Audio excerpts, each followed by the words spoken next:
I'm in the middle of taking a bath, a forest bath. And it is just so, ooh, the lighting looks cool. Look at this, this is so cool. Look at how beautiful the forest is.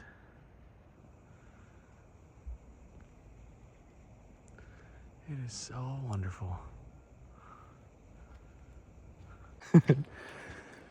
It is so easy to get caught up in all the stress. I'm in the process of moving into my new place with Nicolette, the wife, my best homie, my best friend. And we've been staying there for this week. It's our first week there. And I've been feeling not super hot. Headaches and stomach aches. Probably a part of that is because we're eating out so much. But, oh wow. Big tree fell. That was not there a week and a half ago. Wow, crazy. Look at that, it got chopped up too. Must have been blocking the root. Crazy. Anyways, like I was saying, I'm now taking a bath because I haven't been feeling good. A motherfucking forest bath, which apparently used to be something that was a treatment that was prescribed to people. I don't know if that's something that's still prescribed to people in other countries, or if at one point here in the US, forest baths were something that were actually prescribed. But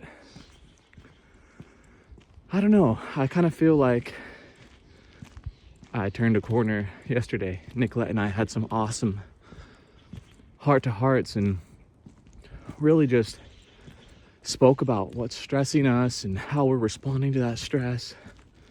Because moving almost 1,000 miles, finding a new place, not having a home, like a home base for almost a whole month, it's a lot. And so that stress, that all these emotions and being on shifting sands really contribute to our physical well-being. And so, like I was saying, I've been feeling sick and had a sore throat and headaches and stuff. And so, ooh, the mud is frozen. I just want to come out here and bask in the trees. I just feel like, even though it's 30 something degrees, being out here, it's just life affirming, life giving. Breathing in all the smells. And you know what? I'm sure there's some type of science that talks about being in a forest and breathing in whatever the trees give off. Oxygen. Or whatever else they have, though. It just feels amazing. Although my hand is frozen right now, so I'll pull out. That sounds bad. I'm going to put my phone away and I'll pull out my gloves later when I have more thoughts. Let's keep going on this beautiful adventure.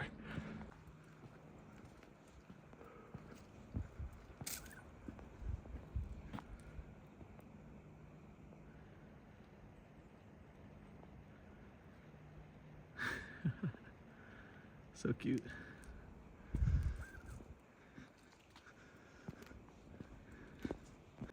Dude,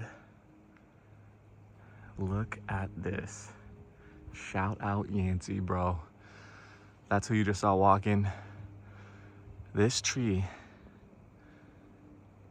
I didn't even notice it before, and I grew up here. He's a local. Dude, look at the size of this thing. Got the brook.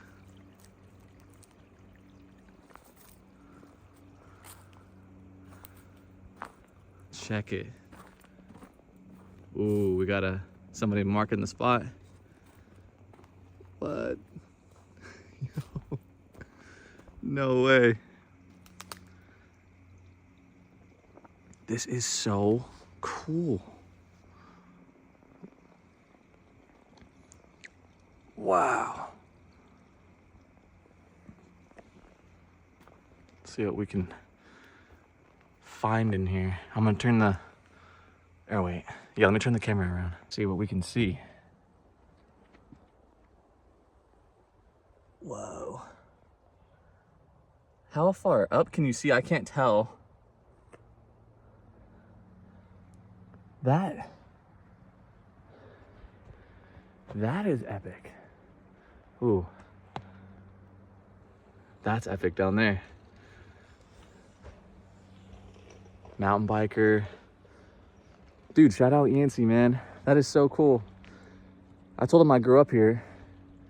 I don't think he was here probably when I was a kid, but he's a local, and he was the one that told me about this spot down here. Oh, dude. Oh, hold on. There's more. The hole is way bigger than I thought. Check it out. Whoa. That is sick, man. So it's like split into two. What? Dude, that is so cool. Didn't even notice that it was split in two.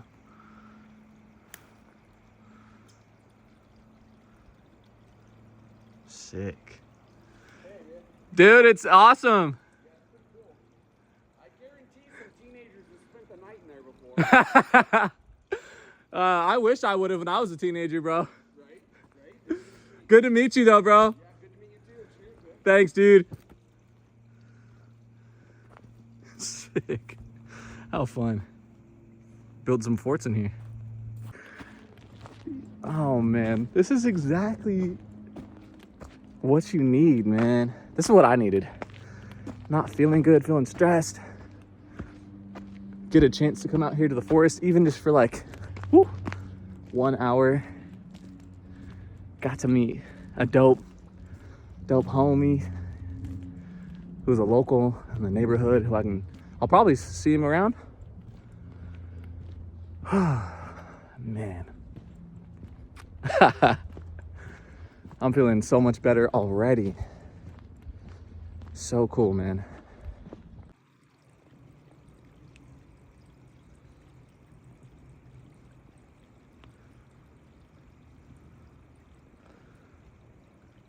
I love these old wooden fences that have been here for who knows how long. Dude, I'm trying out this cinematic feature.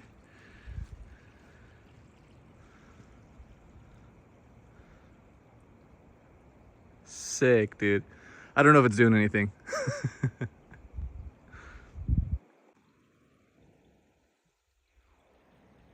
Just gorgeous. Man. This is so awesome. So thankful for life. Life is a beautiful adventure, even with all the stressors.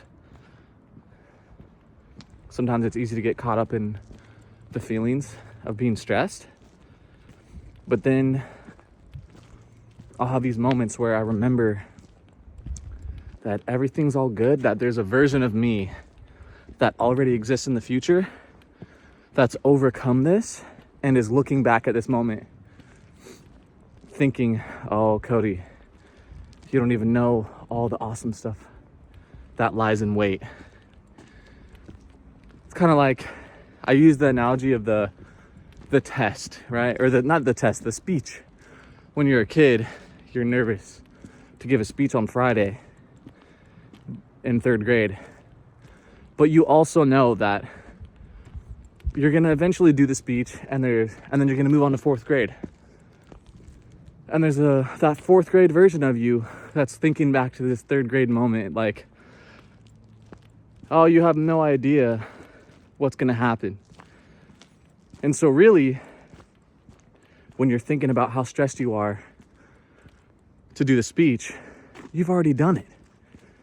And you just have to get into that mentality of, I'm all good, I've already done it. I've already conquered the beast. I've already faced my fear, and I've already come out the other end.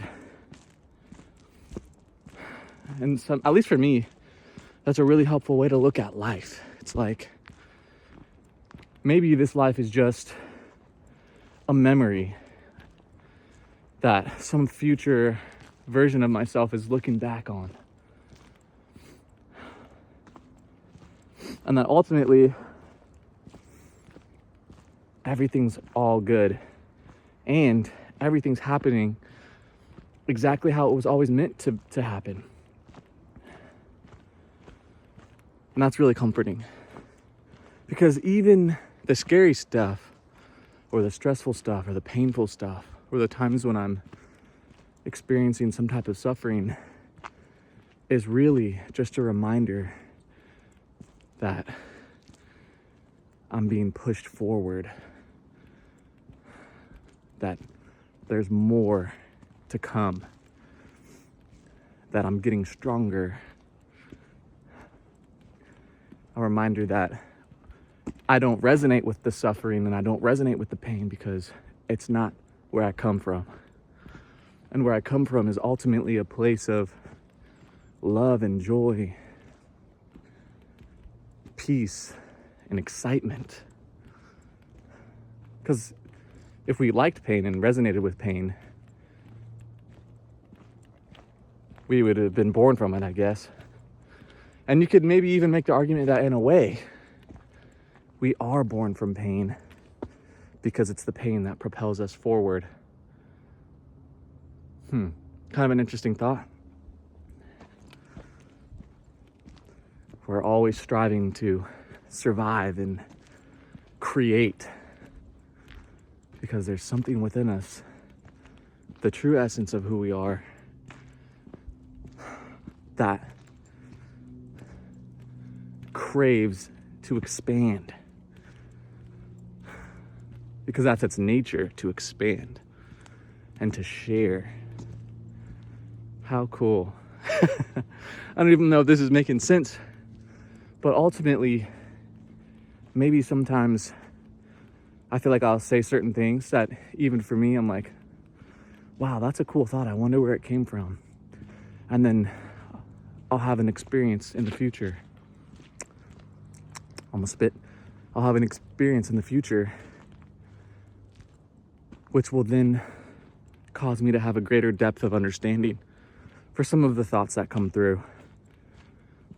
And I can resonate on it I can ruminate. I can look back on the thought and have such a cool, deeper understanding and new perspective on some of these things. Kind of like revisiting a book or a movie or a piece of art. Because ultimately all those things came from thoughts, right? So why can't we look back at the thoughts we experience and recognize deeper truths and hidden dimensions, just like we can with traditional forms of art?